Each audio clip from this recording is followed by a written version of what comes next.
পামির, পৃথিবীর ছাদ, দুনিয়ার ভয়ঙ্করতম জায়গাগুলির একটি। চারপাশে উঁচু উঁচু পাহাড়, বরফে ঘেরা। ধস এখানে নিত্য নৈমিত্তিক। পাতলা পাতলা তুষারের চাঁই ভেঙে কত যে মানুষ তলিয়ে গেছে অতল স্পর্শী খাদে, তার হিসেব নেই। লোকচক্ষুর আড়ালে এখানে ঘটে কতই না অলৌকিক রহস্যময় ঘটনা। ভালো করে এই এলাকার মানচিত্র না জেনে কোনো অচেনা পথিক যদি চলে আসে, তার পথে যে কি বিপদ অপেক্ষা করে আছে কেউ নিশ্চিত করে বলতে পারবে না। পামির কেবল সাহসীদের বিচরণ ক্ষেত্র, যোদ্ধাদের টিকে থাকার মঞ্চ। এই পামিরের বুকে শতাব্দীর পর শতাব্দী ধরে রয়েছে মিন আরখার গ্রাম। আড়ে বহরে খুব বড় না হলেও বেশ কয়েকটি পরিবারের বাস। বরফে ঢাকা জনপদ, সবাই মিলেমিশে থাকে পরিবারের মতো।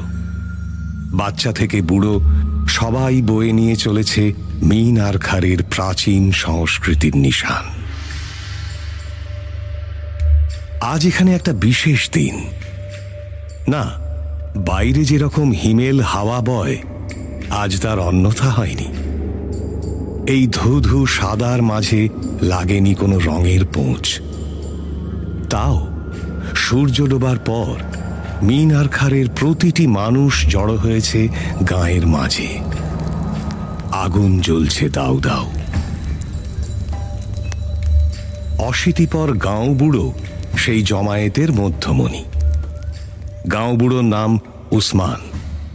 বয়স 100-র বেশি তো কম নয়। চামড়া ঝুলে পড়েছে, চুল উস্কো খুস্কো, দাঁত প্রায় কিছুই অবশিষ্ট নেই। আঙুলের নখে কালো দাগ।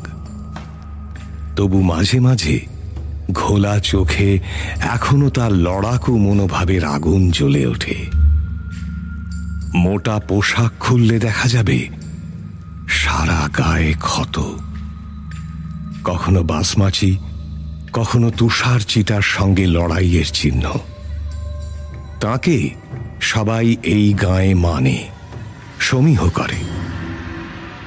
উসমান এসে দাঁড়ালেন আগুনের পাশে, চোখ তুললেন আকাশের দিকে। 3টি তারা আজ এক রেখায় এসে দাঁড়িয়েছে, অসম্ভব উজ্জ্বল। আকাশের দিকে তাকিয়ে বিড়বিড় করে কি যেন বললেন উসমান। তাকে দেখা দেখি সবাই বুকের কাছে হাত জড়ো করে প্রার্থনা করতে শুরু করল। আজ আকাশ ভীষণ পরিষ্কার। প্রার্থনা শেষ হলে তোয়ালে জড়ানো একটি শিশুকে তুলে দেওয়া হলো উসমানের হাতে। কাঁপা কাঁপা হাতে বাচ্চাটিকে হাতে নিলেন উসমান। চোখ ভরা জল। হারিয়ে যাওয়া কাউকে সদ্যজাতর মধ্যে খুঁজে পেলে চোখে যে আনন্দের ঝিলিক আসে, তেমন আলো তাঁর চোখে।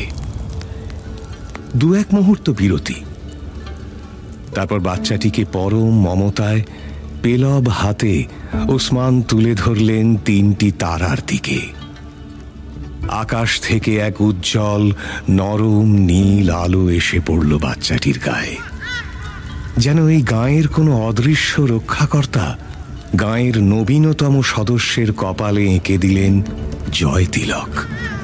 শোনা গেল গ্রামবাসীদের সমবেত চিৎকার। সেই কোলাহল কিছুটা স্তিমিত হলে হঠাৎ একটি বাচ্চা জিজ্ঞেস করল, এসবের অর্থ কি? উসমান হাসলেন। বাচ্চাটিকে তার পিতামাতার কাছে ফিরিয়ে দিয়ে বললেন, আজ সেই যোদ্ধার জন্মতিথি, যার জন্য এই প্রতিকূল পরিবেশে মিন আরখার আজও গর্ব করে দাঁড়িয়ে আছে। এই পাহাড়ের প্রাচীর তাকে আটকে রাখতে পারেনি। দুরন্ত বাসমাচির দল তাকে কাবু করতে পারেনি। তার সাহস এই আকাশের মতো অসীম, তার ইচ্ছা শক্তি এই হিমেল বাতাসের মতো অদম্য, তার ভালোবাসা বরফের মাঝে এই আগুনের মতো উষ্ণ। আমাদের গায়ে যাতে এতটুকু আঁচড় না লাগে সেজন্য সে আজও আমাদের পাহারা দেয় সতর্ক প্রহরীর মতো, অদৃশ্য অভিভাবকের মতো। আমাদের পামিরের দুরন্ত সোনালী গল, অসীম সাহসী জুরার জন্মদিন আজ। এই গাঁয়ের বুড়ো বুড়িরা আজও তাহার কথা বলে। সবাই আগুন ঘিরে বসে। বৃদ্ধ উসমান কাঁপা কাঁপা কণ্ঠে বলতে থাকেন একটি গল্প। জুরা তখন 20-21 বছরের টকবগে যুবা। জুরার সর্বক্ষণের সঙ্গী ছিল বুবা নামের একটি মাদি কুকুর। সেও অসম সাহসী। দুজন মিলে ঘুরে বেড়াতো এই বরফে ঢাকা প্রান্তরে। শিকার করত, বিপদের পরোয়া করত না। জুরা যে কত বড় বীর, কত বড় যোদ্ধা, কি অপরিসীম তার সাহস! শীতের পর বরফ তখন কিছুটা গলতে শুরু করেছে। জুরা আর বুবা গিয়েছিল দক্ষিণ দিকে শিকার করতে, পামিরের সব থেকে বিপজ্জনক অঞ্চল। বাসমাচিরা ওই দিক দিয়েই আক্রমণ করে। পদে পদে হিংস্র সাপদের ভয়। কিছু না হলেও কখন যে বরফের চাই ভেঙে পড়বে তার কোনো ঠিক নেই। মানুষ কম যায় বলে ওদিকেই বুনো মোরগ আর অন্যান্য জন্তুর ভিড়। সেদিন একটু রোদ উঠেছে।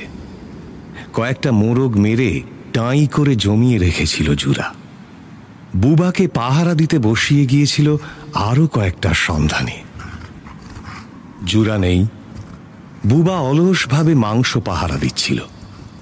হঠাৎ বাতাস ভারী হয়ে উঠল একটা অপরিচিত গন্ধে, বিপদের গন্ধ। আশেপাশে সমন এসে দাঁড়ালে এভাবেই জানান দেয়। বুবা সতর্ক হল। পেছনে বরফের উপর একটা মৃদু নড়াচড়ার আভাস পাওয়া যাচ্ছে। পেছন ঘুরতেই বুবার হাড় হিম হয়ে গেল। তার দিকে সন্তর্পণে এগিয়ে আসছে একটা ক্ষুধার্ত তুষার চিতা। চোখে জ্বলন্ত দৃষ্টি, লালা ঝরছে।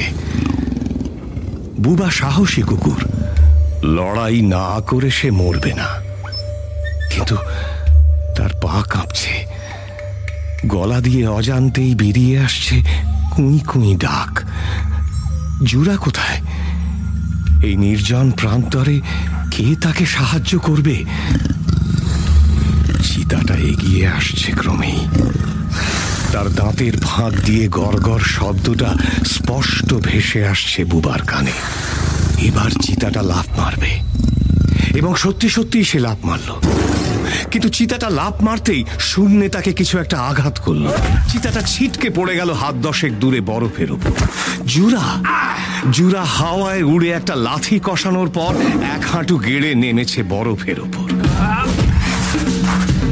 তার চোখ এমনিতে নরম, স্বপ্নালো, কিন্তু এখন তাতে যোদ্ধা সুলভ আগুন জ্বলে উঠেছে। শিকার করতে গিয়ে সমস্ত বুলেট শেষ, কুচ পরোয়া নেই। সে খালি হাতেই তুষার চিতার মহড়া নেবে। চিতাটা বোঝেনি সে কার সামনে পড়েছিল। সারা গায়ে অস্থির আঁচড় নেমে আসা সত্ত্বেও ওই প্রকাণ্ড চিতাটাকে প্রায় খালি হাতেই দমিয়ে দিয়েছিল জুরা। শেষে বুবা গিয়ে টুঁটিটা ছিঁড়ে নিতেই ধরাশায়ী চিতার প্রাণ শক্তি বেরিয়ে গেল।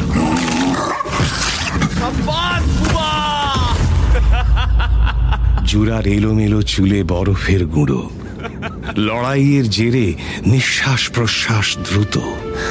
সারা গায়ে রক্ত মেখে চিতার ছাল ছাড়িয়ে প্রচুর শিকার সমেত সে ফিরেছিল মিনারকারে।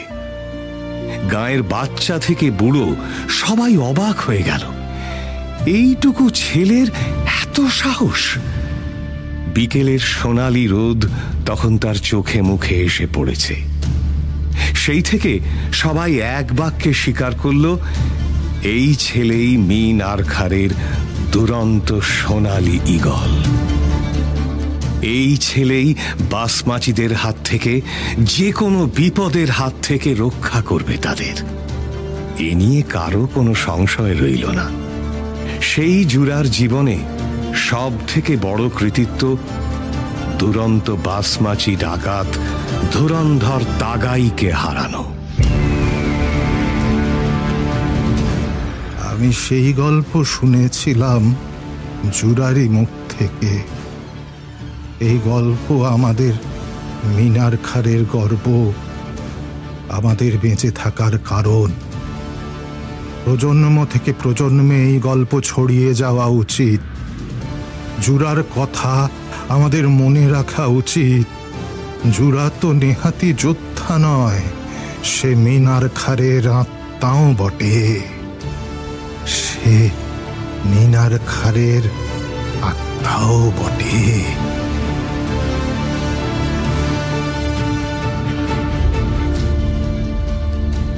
বাংলা সাহিত্যের রোমাঞ্চকর কিছু গল্প দিয়ে সাজানো আমাদের এই বিশেষ নিবেদন সানডে সাসপেন্স। আজ আপনার জন্য দীনেশচন্দ্র চট্টোপাধ্যায়ের উপন্যাস দুরন্ত ঈগল। দীনেশচন্দ্র চট্টোপাধ্যায়ের জন্ম বর্তমান বাংলাদেশের যশোর জেলায় পাইকাড়ায় 1917 সালের 27 জানুয়ারি। সেন্ট জেভিয়ার্স কলেজে পড়ার পরে তিনি কলকাতা বিশ্ববিদ্যালয় থেকে ইংরেজি সাহিত্যে এমএ পাশ করেন। 1968 সালে তাঁর উদ্যোগে ও সম্পাদনায় প্রথম প্রকাশিত হয় কিশোর ভারতী পত্রিকা। তাঁর বিখ্যাত গ্রন্থগুলি হল দুরন্ত ঈগল, নীল ঘূর্ণি, কালের জয়ডঙ্কা বাজে, ভয়ঙ্করের জীবনকথা ইত্যাদি। ভয়ঙ্করের জীবনকথা গ্রন্থটির জন্য রাষ্ট্রীয় পুরস্কার পেয়েছিলেন তিনি। তিনি প্রয়াত হন 1995 সালের 10 ফেব্রুয়ারি। দুরন্ত ঈগল গল্পটি ধারাবাহিকভাবে প্রথম প্রকাশিত হয় কিশোর ভারতী পত্রিকায় 1969 সালে। বই আকারে পত্রভারতী থেকে এটি প্রকাশিত হয় ডিসেম্বর 1981-তে। দুরন্ত ঈগল উপন্যাসটির অডিও নাট্যরূপ দিয়েছেন কুণাল বসু। শুরু হচ্ছে দুরন্ত ঈগল।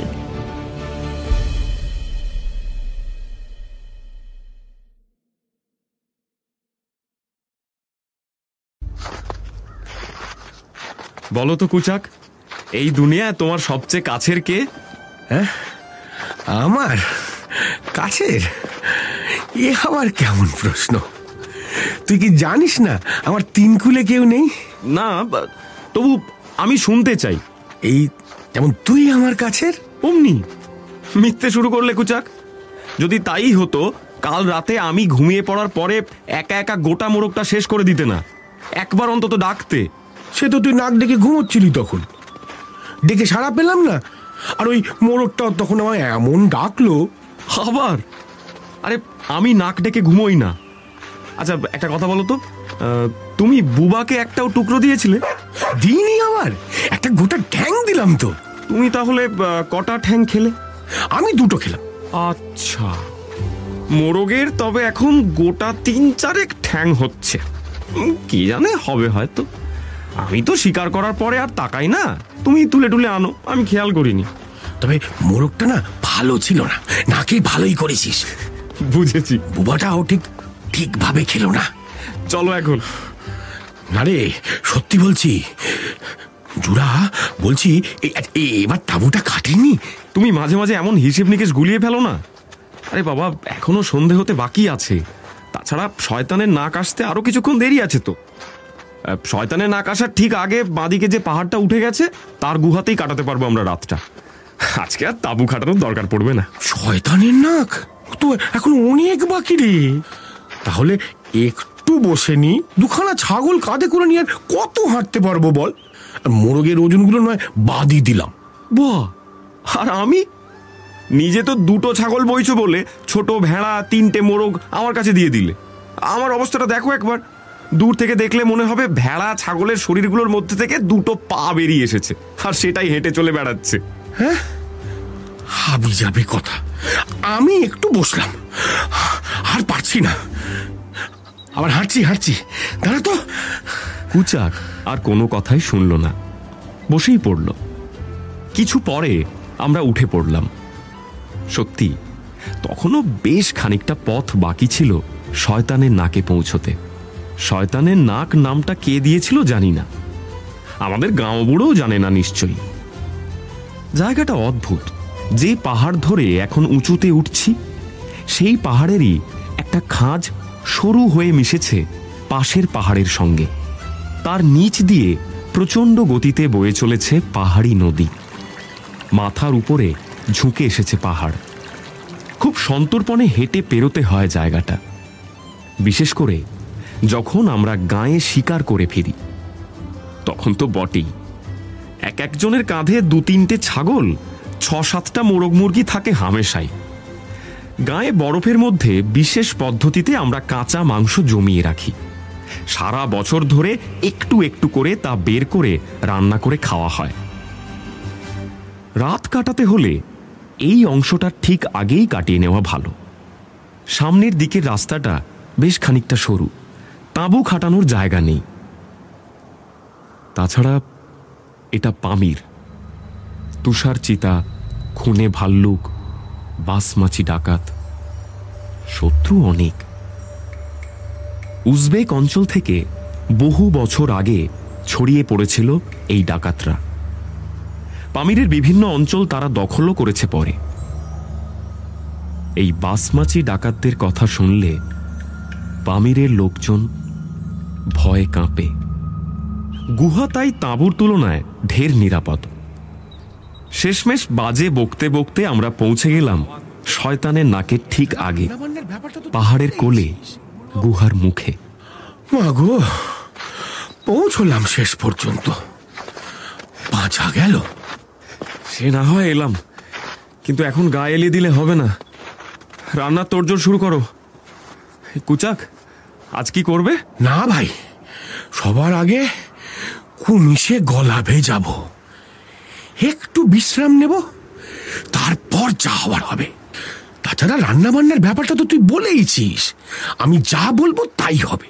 তুই বিশ্রাম নে, যা, আমি দেখছি। হ্যাঁ, সেই ভালো। আমি আশপাশটা একটু দেখে নিই। বুবা, বুবা, কই গেলি? কোনো জায়গায় ঘাঁটি গাড়ার সময় আশপাশ দেখে নেওয়ার অভ্যেসটা তৈরি করে দিয়েছিল আমার বাবা। যখন আমার বয়স 11 কি 12 বছর, তখন বাসমাছিদের সঙ্গে লড়াই করতে গিয়ে আমার বাবা মারা গিয়েছিল। এমনটা সবাই বলে। যাকগে, তার আগে আমি আসতাম বাবার সঙ্গে শিকারে। তারপর থেকে আসি এই কুচাকের সঙ্গে। এই পথঘাট তাই আমার নিজের হাতের তালুর চেয়েও বেশি চেনা। তবু যেখানে নিশ্চিন্তে চোখ বুজে ঘুমোবো তার ঠিক পাশেই কোনো বিপদ ঘাপটি মেরে আছে কিনা সেটা দেখে নেওয়ার জন্য একটু ঘুরে দেখা দরকার। তাই বাবার শিক্ষা হলো, যেখানে রাত কাটাতে হবে সেখানে দিনের আলো থাকতেই পৌঁছে যাওয়া উচিত, যাতে ভালোভাবে দেখে নেওয়া যায় চারপাশটা। ঘুরে দেখতে দেখতে অবশ্য সন্ধে নেমে এলো। আকাশের তারাগুলো স্পষ্ট হয়ে উঠেছে, আর চাঁদটা সবচেয়ে সুন্দর। আজই পূর্ণিমা, গ্রীষ্মের আগে এই শেষ পূর্ণিমা। আজ গায়ে উৎসব হবে, রাতে গান, নাচ, খাওয়া দাওয়া। আমরা অবশ্য গায়ে পৌঁছবো কাল। গাদা বন্দুক কাঁধে ঝুলিয়ে কয়েক পাক দিয়ে ফিরলাম গুহার দিকে। চাঁদের আলোয় পথ দেখে গুহার কাছে পৌঁছতেই রান্নার গন্ধ নাকে এলো। কুচাক রাধে জব্বর। গত প্রায় 1 মাস ধরেই কুচাকের রান্না খেয়ে চলেছি। প্রতিবার গ্রীষ্ম আসার ঠিক আগে এরকমই হয়। আমরা বেরিয়ে পড়ি শিকার করতে।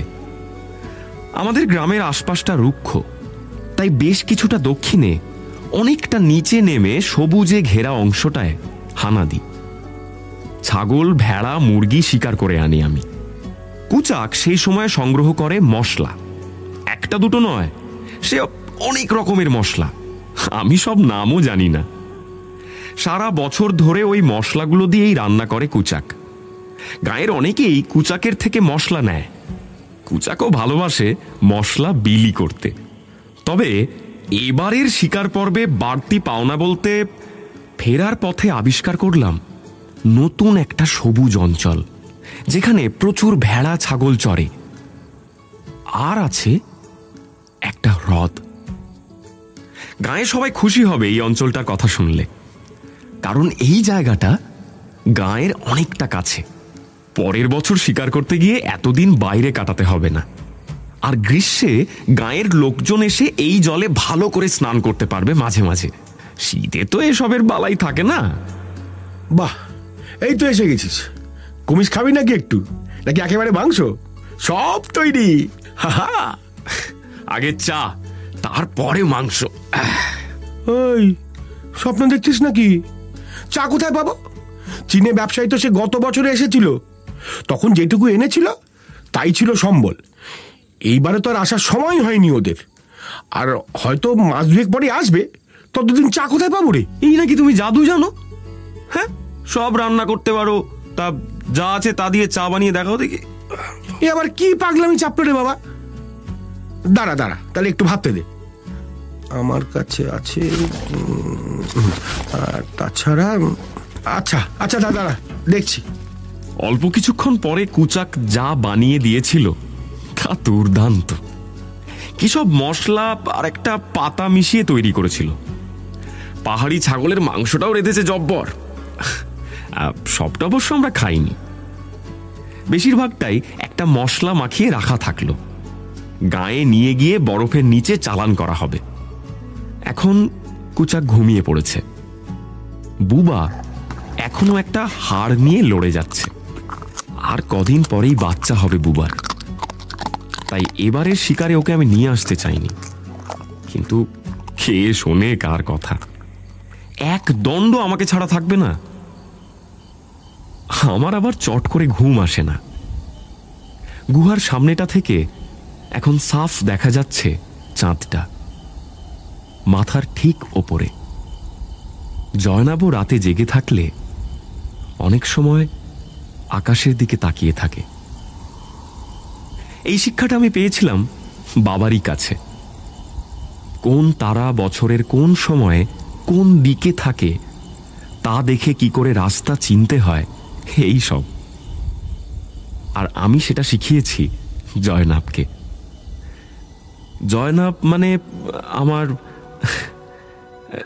ছোটবেলার খেলার সাথী, কিন্তু এখন ইচ্ছে করে ও আমার সারা জীবনের সাথী হোক। গায়ে সবাই জানে আমার সঙ্গে জয়নাবের বিয়ে হবে। আমার মায়েরও খুব পছন্দ জয়নাবকে, আর করবে নাই বা কেন? অমন রূপ নাকি এই গাঁ কখনো দেখেনি।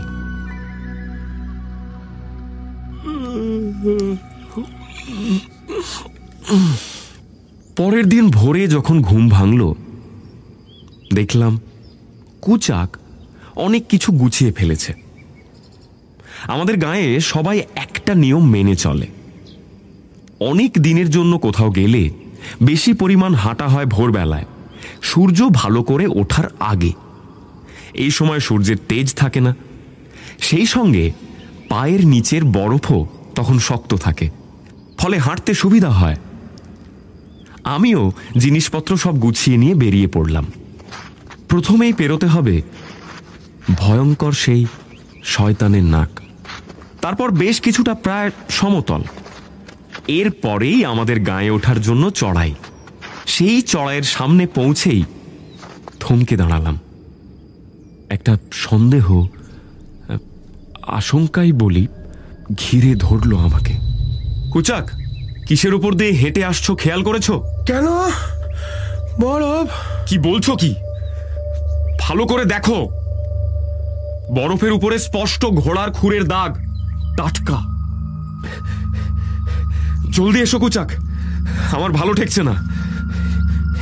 এই দেখো, এখানে স্পষ্ট বোঝা যাচ্ছে ঘোড়ার খুরের দাগ। কাল রাতেই কেউ এসেছিল গাঁয়ে। আচ্ছা, বাসমাছি নয় তো? জলদি চলো কুচাক, জলদি। আরে দাঁড়া, চীনা ব্যবসায়ীরাও তো হতে পারে। হ্যাঁ, বোকার মতো কথা বলো না কুচাক। প্রথমত চীনারা আসে আরো পরে। তাছাড়া চীনারা পশ্চিমের দেশ ঘুরে আমাদের গায়ে আসে, তারপর পূব দিকে নিজেদের দেশে ফিরে যায়। মনে নেই ওরা আমাদের গায়ে ঢোকে পশ্চিমের পাহাড়ের পাশ দিয়ে আর ফেরে এই রাস্তা দিয়ে। কিন্তু এখানে ঘোড়ার খুরের ছাপ গায়ের দিকে গেছে, আবার ফিরে এসেছে একই পথে। তাই তো। আরে তো অনেকগুলো ঘোড়া মনে হচ্ছে। কোনো সন্দেহ নেই কুচাক, জলদি এসো। আরে কি কি হলো? আমাদের গায়ের তোরণটা ভাঙা কেন? তোরণ আর কি বা বাকি ছিল? বাঁদিকেরটা তো ছিলই না, ডান দিকেরটা বলতে পারিস কিছুটা। তুমি সবসময় এরকম ছাই চাপা দেওয়ার চেষ্টা করো কেন বলো তো? এখানে এসো কুচাক, এখানে এসো। এই দেখো দেখো, ডান দিকের তোরণটার কি হাল দেখো। এই সত্যিই তো, এই দিকটা তো লম্বা দাঁড়িয়েছিল, তবু অর্ধেক ভেঙে গেছে। এরকম কি আর তুষার ঝড়ে হবে?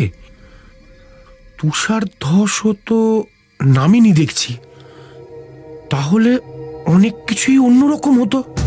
না না না না কুচাক, সব কেমন চুপচাপ লাগছে। অন্যবার আমরা এখানে পৌঁছলে গায়ের বাচ্চাগুলোকে দেখা যায়, ওরা হইচই করে উঠে আসে আমাদের দিকে। কেউ নেই এবার।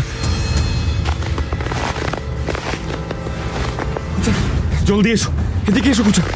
কুচাক, মা, মা, জয়নাব, কোথায় তোমরা? মা, কুচাক কি হলো বলো তো?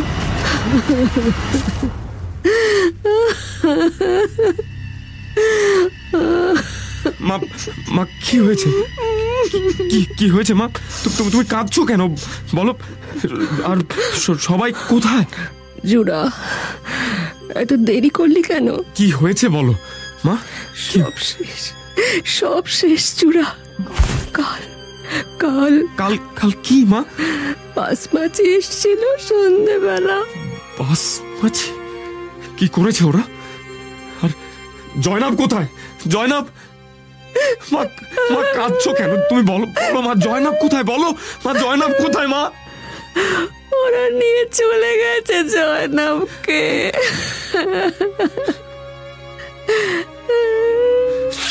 তাগাই এসেছিল সর্দার? তাগাই এসেছিল, সঙ্গে জনাব বারো বাসমাজি। সব লন্ডভন্ড করে দিয়ে গেছে ওরা সব। কিন্তু আমাদের গ্রামে, আমাদের কাছে কি বা আছে যে লন্ডভন্ড করবে? আমাদের কাছে কোনো সম্পদ তো নেই। সম্পদ নেই, কিন্তু তার খোঁজ আছে। Marco polo. Marco polo? ওরা জানলো কি করে সর্দার? তাগাই ও ভয়ঙ্কর, ও সব জানতে পারে, ও সব করতে পারে। কিন্তু জয়নাবকে কেন? সোনার মোহরের খোঁজে ওরা সব ঘরে ঢুকেছে, জিনিস ভেঙেছে। কোনো বিছানায় বোধহয় আর আস্ত নেই, সব তলোয়ার দিয়ে ফালা ফালা করেছে। শেষে কোথাও কিছু না পেয়ে জয়নাবকে একটা ঘোড়ায় তুলে নিয়ে চলে গেছে।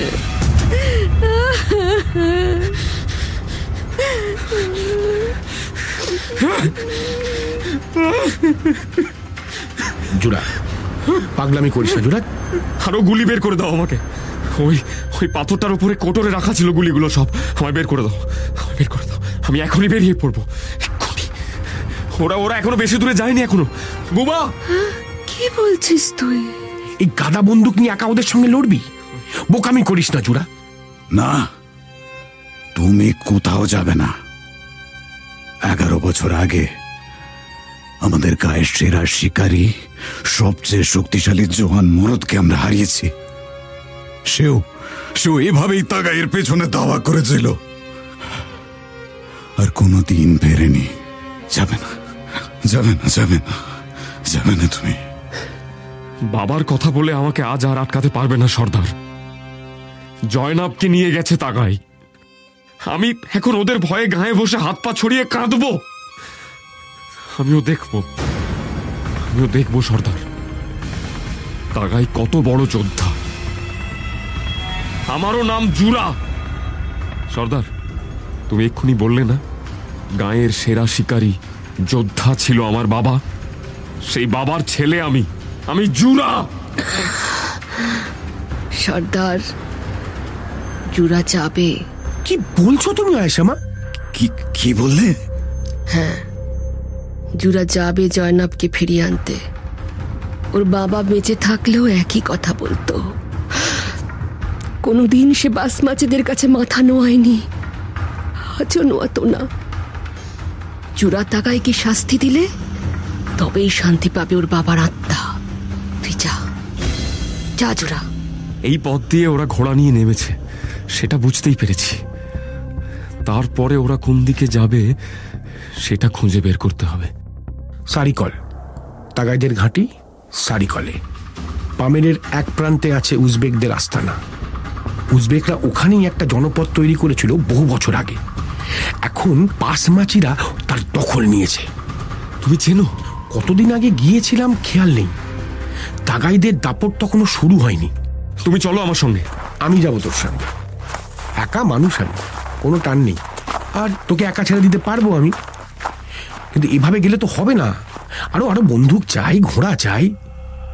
পায়ে হেঁটে তুই কতই বা এগোবি? ঘোড়ায় চড়ে ওদের সারিকলে পৌঁছতে দিন চারেক সময় লাগবে। ভুলে গেলে কুচাক, শিকারের জায়গায় গাছের কোটরে দুটো ম্যাচলক বন্দুক লুকিয়ে রেখে এসেছিলাম। আর ঘোড়া, সে পূর্ব দিকের কিছুটা দূরে গেলে যে গাঁ আসবে সেখান থেকে একটা ব্যবস্থা করে নেব। চলো চলো চলো কুচাক, আর দেরি করে লাভ নেই, চলো। এসো মা, আসি।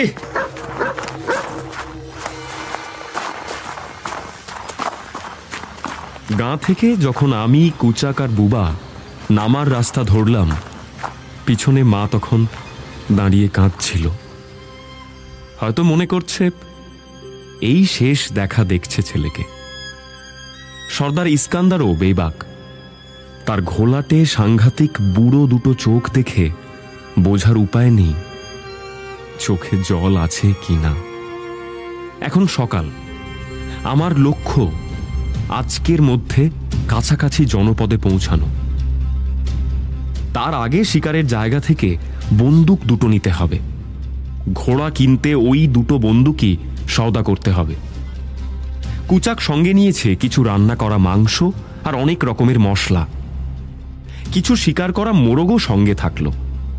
এগুলোও লাগতে পারে সওদা করতে। একটা বাঁক নেওয়ার পরে গাঁয়ের ভাঙা তোরণ, মা, ইস্কান্দার, কাউকেই আর দেখতে পেলাম না। সামনের রাস্তা কিছুটা ঢালু, কিন্তু জানি তারপরেই অনেকটা উঠতে হবে। বুঝতে পারছিলাম আমার জীবনেও সামনে এখন অনেক চড়াই। তবে বাধা যাই আসুক, জয়নাবকে আমি উদ্ধার করবই। আর ওই তাগাইকেও পুঁতে রেখে আসব পামিরের বুকে। ও জানে না আমার নামও জুরা।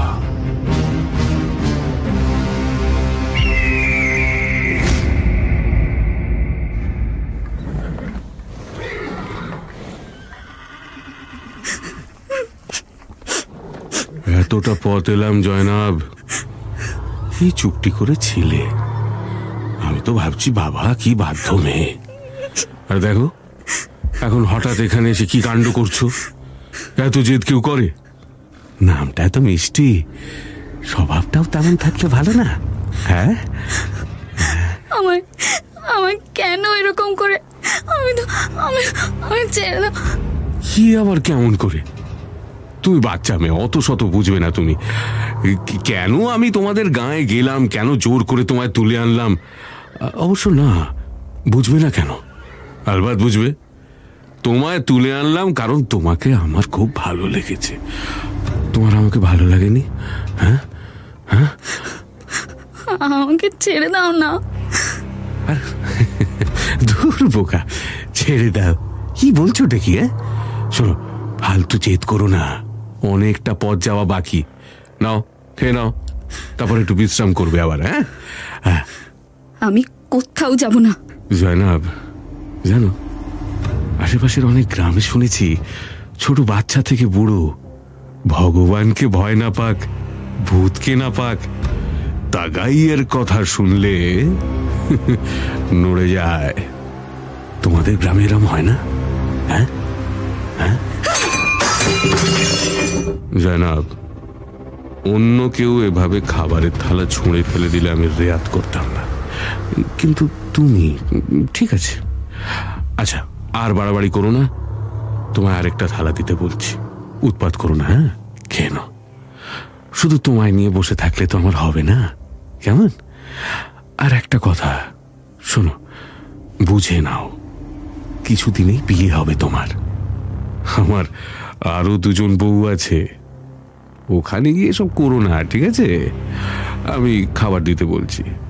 এই ক্রিয়া, আমি খাবো না, কোথাও যাব না। আচ্ছা, তুমি জানো তোমার গাঁ থেকে কত দূরে আছি আমরা? এখানে ছেড়ে দিলে ভাল্লুক, তুষার, চিতা, শেয়াল, কুকুর, মানুষ কোনটা বেশি পছন্দ? আচ্ছা ছাড়ো নয়, একটা কথা বলো, তোমাদের গায়ে শুনেছিলাম কারা নাকি শিকারে গেছে। আমি যখন হানা দিলাম ওরা ছিল না, কারা তারা, কতজন? কেন, কি করবে? জয়নাব, জয়নাব, আমি দুঃখিত জয়নাব। বাবা, কি করে ফেললাম? তুমি তো কিরকম করছো দেখো। কাঁদে না, কাঁদে না, খুব খুব খুব জোরে লাগলো না? এ বাবা, কি যে করে ফেলি না। কিন্তু তুমি কিছু বলছো না কেন? কতজন ছিল বলো, বলো, বলো, কতজন ছিল? কারা? 2জন। নাম, বয়স? জোয়ান নিশ্চয়ই। হ্যাঁ, কুচাক আর ওই ওই কে একটা জুরা বলে ছেলে না, তোর সঙ্গে ভালোবাসা আছে না বেটার ছেলের?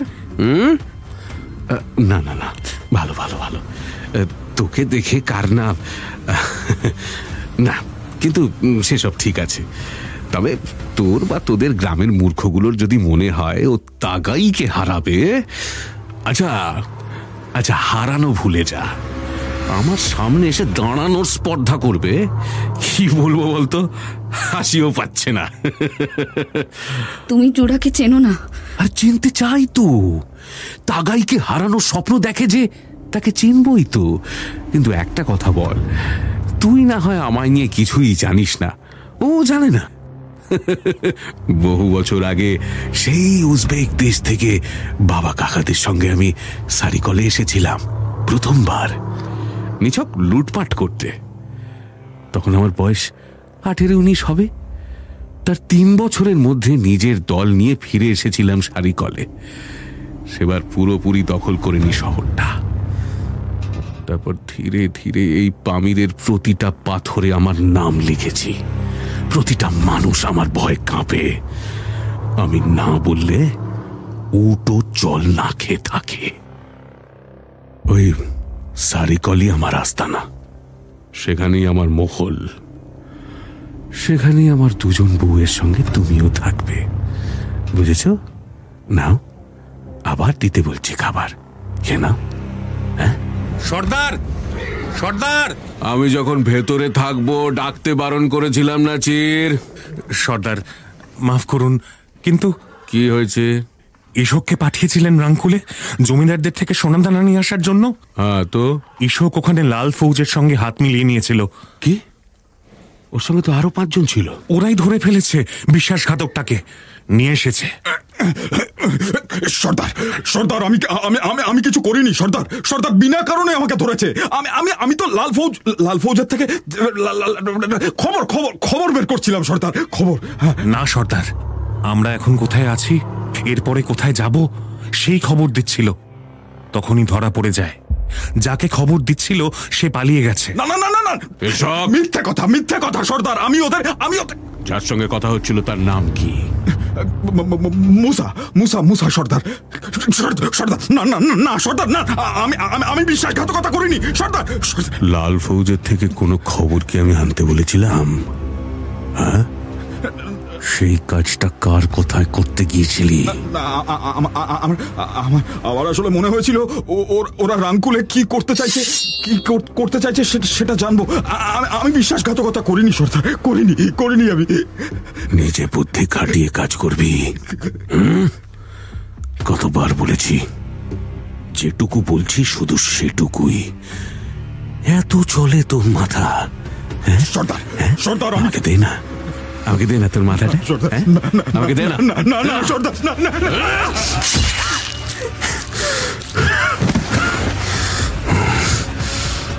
তাগাইয়ের কাছে বিশ্বাসঘাতকতার একটাই শাস্তি।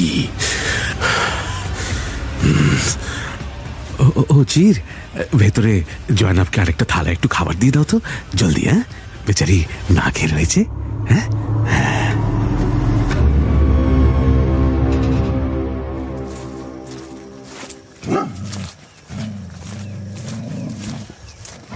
জঙ্গলে গাছের কোটর থেকে বন্দুক দুটো নিয়ে আমি আর কুচাক আরো হেঁটেছি উত্তর পূর্বে। একদিন পরে এসে পৌঁছেছি ছোট জনপদ কুদারায়। ঠান্ডা থাকলেও সেরকম বরফ এখানে জমে নেই। কুদারা আমাদের পাহাড় থেকে অনেকটা নিচে। মোটা পশমের পোশাক আর লাগবে না, তাই সবার আগে সেগুলো বদলাতে হয়েছে। তবে সবচেয়ে চিন্তায় ফেলেছে ঘোড়া। সকাল থেকে ঘুরে চলেছি আমি আর কুচাক। 3 জন সওদাগর আমাদের ঘোড়া দিল না ওই দুটো বন্দুকের বিনিময়ে। তাদের ঘোড়া নাকি খুব দামি। অবশ্য ঘোড়াগুলোকে দেখতেও সেরকম তাগড়াই, আসল আরবি ঘোড়া যাকে বলে। আমরা এখন 4র্থ সওদাগরের খোঁজে। একজন বলল বাজারের মধ্যে নাকি সেই সওদাগরের আস্তাবল। এদিকে সময় যত পেরোচ্ছে জয়নাবের জন্য দুশ্চিন্তাও বাড়ছে। কোথায় আছে, কি করছে, কিছুই জানতে পারছি না। ওসব বড়লোকদের ঘোড়া, বুঝলি? আমি ভেবে নিয়েছি কি করতে হবে। আর একজন সওদাগরকে দেখব, না দিলে 2টো ঘোড়া চুরি করব। কি সব ভুলভাল বকছো কুচাক? আর তারপর ধরা পড়লে এখানে কোতল করুক আর কি। জয়নাবকে আর উদ্ধার করা হবে না। কিচ্ছু হবে না, একটু অন্ধকার নামলেই চুরি করে পালাবো। এই তো বাজার এসে গেছে। হ্যাঁ,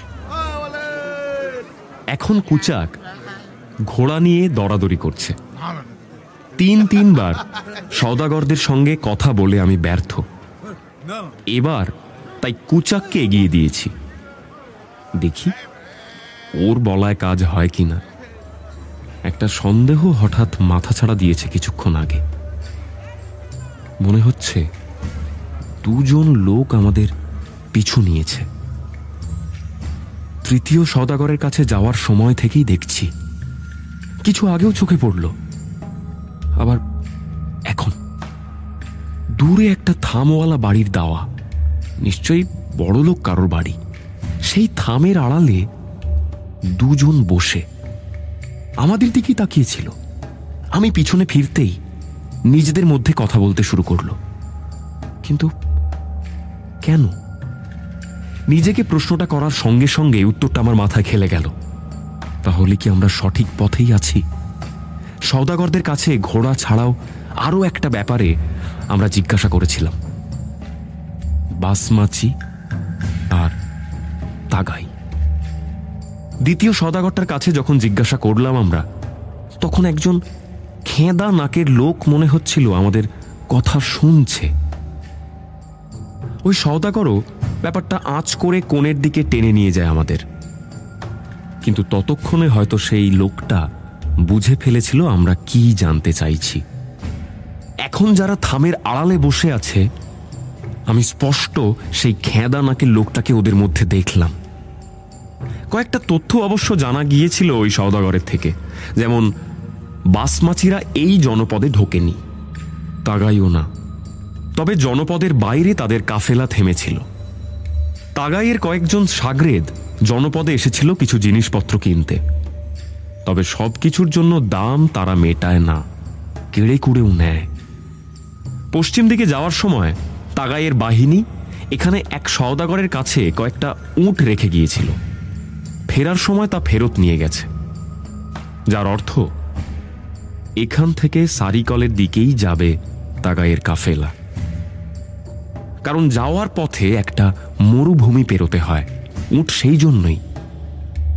জানতে পারলাম সারিকল এখান থেকে আরো 2 দিনের পথ, তবে তার জন্য টানা হাঁটতে হবে ঘোড়া পাওয়া না গেলে। জানিস জুড়া, এইরকম পরিস্থিতিতে মিথ্যার কোনো বিকল্পই নেই। লোকে সেটাই আবার সবার আগে বিশ্বাস করে। আরে বাহ, কি করে জোটালে ঘোড়া দুটো? আমি তো ভাবলাম এবারেও হলো না, শেষে তোমার মতলব মেনে আমাদের চুরি করতে হবে। এই কুচাক, চুরি করে আনোনি তো? দূর, কি যে বলিস, খামোখা চুরি করতে যাবো কেন, তাও এই দিনের বেলা? বুঝতে পারছিলাম শুধু দুটো বন্ধুকে কাজ হবে না, তারপরে দিলাম মক্কম টোপ। আমার কাছে যে মশলাগুলো ছিল তার থেকে দুটো এমন মশলা বের করলাম যা এই তল্লাটের লোক চোখেই দেখেনি। তারপর?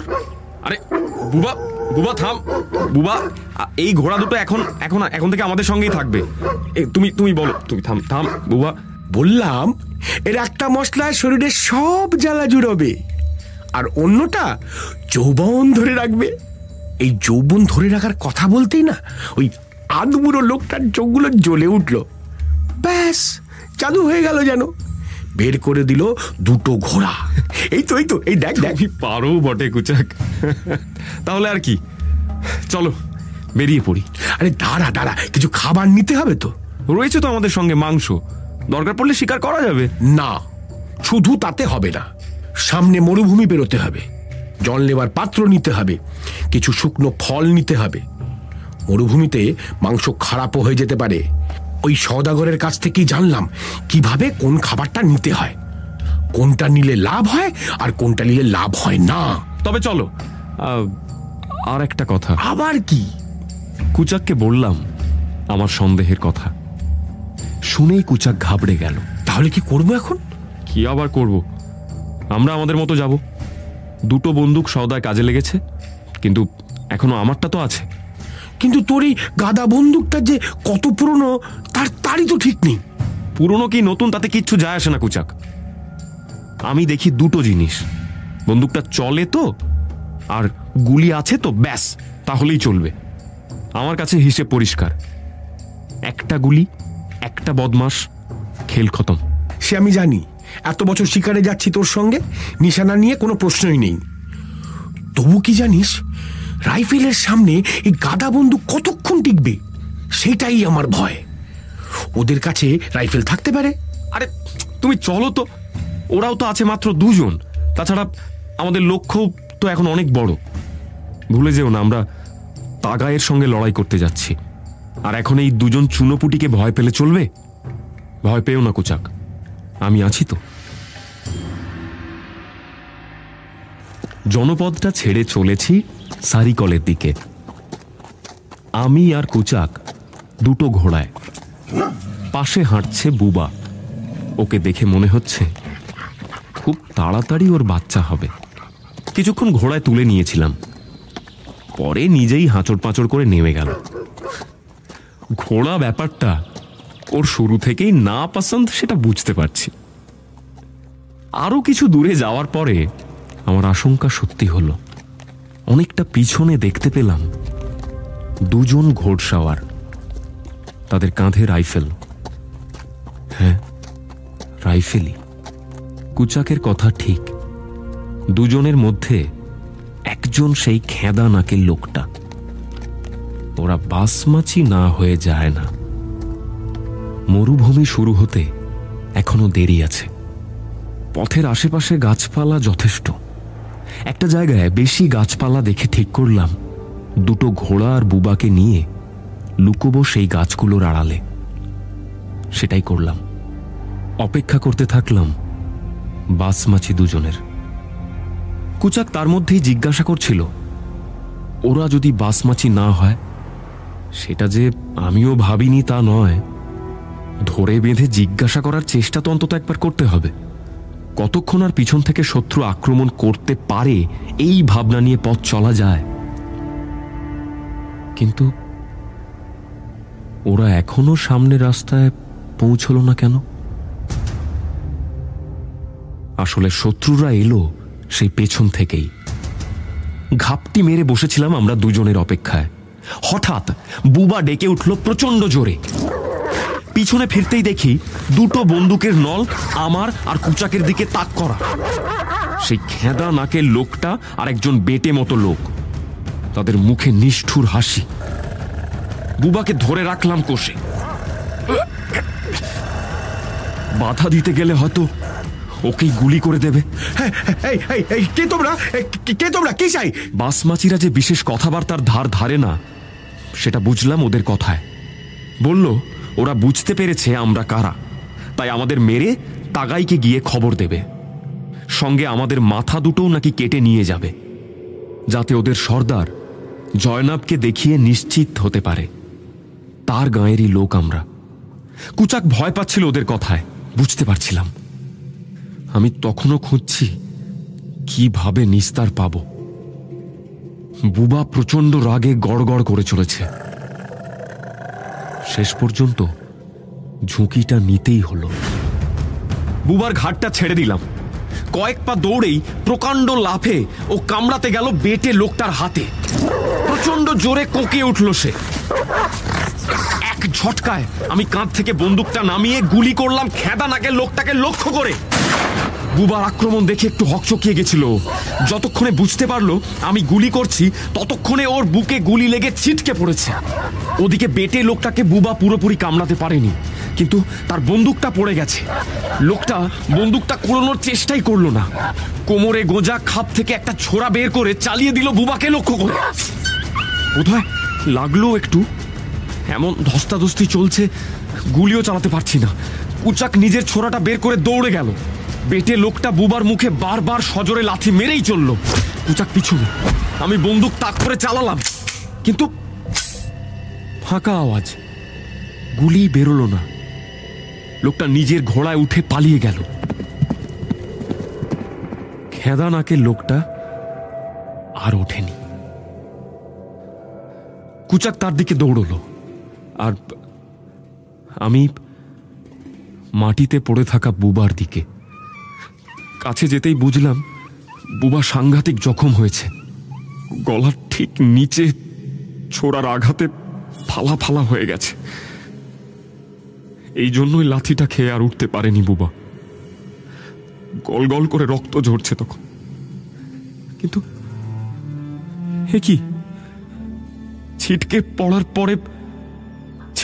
পরে বুবার একটা বাচ্চা হয়েছে এই হুটোপাটির মধ্যেই। একেবারে বুবার মতোই গায়ের রং, সাদা আর কালো মেশানো। কালোর ভাগটাই বেশি। বাচ্চাটা কুই কুই করছে, আর বুবা আমার হাতের উপরেই মরে গেল। 6-7 বছর আগে বুবার জন্মের পর থেকেই ও আমার সঙ্গী।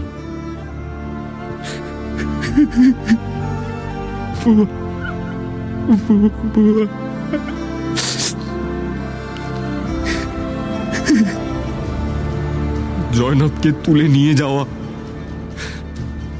বুবার মৃত্যু, সবকিছুর সঙ্গেই জড়িয়ে যাচ্ছে বাসমাচি আর তাগাই।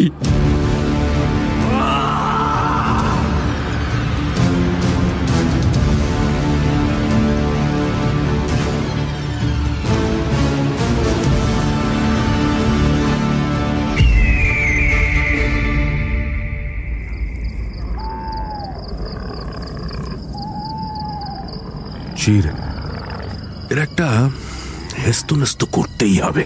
কিসের সর্দার? আরে কিসের আবার কি, গত 2 দিন ধরে যে কারণে এত ঘটনা ঘটছে। আরে বাবা, যে কারণে আমাদের জয়নাবকে ওই গাঁ থেকে তুলে আনা। কোথায় সে গোলতলা? কোথায়? শুনে রাখ, যতই আমি জয়নাবকে বিয়ে করব বলে তুলে আনি, সেটাই তো আমার জীবনের আসল লক্ষ্য নয়। কয়েক প্রজন্ম ধরে আমার পরিবার যা খুঁজে চলেছে, সেই মার্কো পোলোর গুপ্তধন আমাকে পেতেই হবে চির। সর্দার, এই যেখানে ঘাটে ঘিরে আছি এর আশপাশেও গোল তালাওয়ের খোঁজে লোক পাঠিয়েছিলাম। তারা বিকেলেই ফিরেছে। কেউ পূবে, কেউ দক্ষিণে, কেউ পশ্চিমে ঘুরে এসেছে। কোথাও কোনো গোল তালাও নেই। সর্দার, এই জায়গাটার কথাই কি বলেছিলেন জাবহির সাহেব? শির, জাবহির সাহেব মিথ্যে কথা বলে না।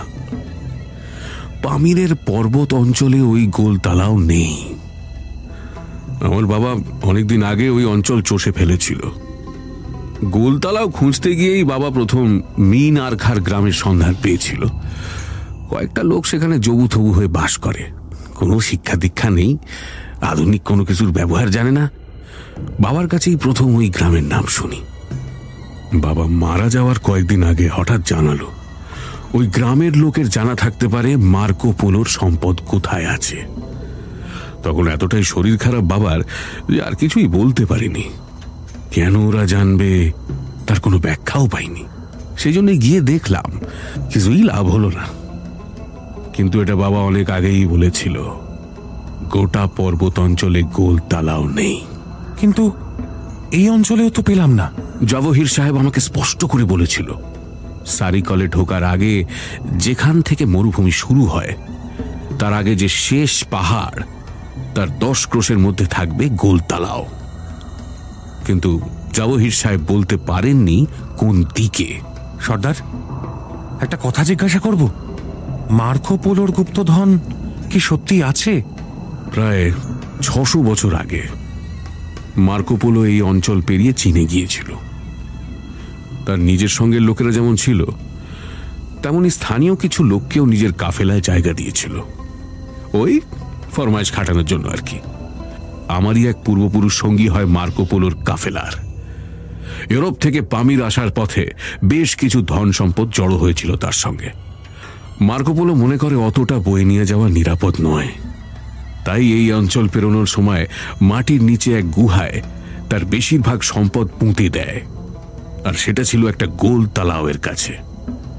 আমার সেই পূর্বপুরুষ এই গল্পটা লিখে রেখেছিল একটা পুঁথিতে, যা অনেক বছর পরে আমার দাদু খুঁজে পেয়েছিল সামারকান্দে, আমাদের বাড়ির নিচে এক কুমঘরে, বুঝলি? তারপর 3 পুরুষ ধরে আমরা খুঁজে চলেছি সেই গুপ্তধন। আমার তো মনে হয় 3 পুরুষ ধরে আমরা যে ডাকাতি করে আসছি তার পিছনে ওই মার্কো পোলোর সম্পদের তাড়না। এসবের মানে তো গুপ্তধন সত্যি আছে, না হলে কি আর এত জোর দিচ্ছি? কিন্তু আমার মন বলছে এই অঞ্চলেই আছে মার্কো পোলোর সেই গুপ্তধন। ওটা পেয়ে গেলে আর ডাকাতি করব না রে। যেরকম সম্পদের কথা আছে পুঁথিতে, তাতে 5 পুরুষ কিছু না করে স্রেফ ঘুরে বেরিয়ে কাটিয়ে দিতে পারবে, তোদের অনেক উৎকোচ দেওয়ার পরেও। সেটাই যেন সত্যি হয় সর্দার, আমরা যেন সেই সম্পদের খোঁজ পাই। মুখে বলে আর কি হবে, হাতে নাতে ফল চাই, না হলে কোনো লাভ নেই। আমার তো মনে হয় ওই লাল ফৌজও পড়েছে এই মার্কো পোলোর গুপ্তধনের পিছনে। কি বলছেন সর্দার? মার্কো পোলো যখন পামিরের কাছে পৌঁছয় তখন শুধু আমার পূর্বপুরুষকেই তো দলে নেয়নি, এই অঞ্চলের অনেকেই জায়গা পেয়েছিল তার কাফেলায়।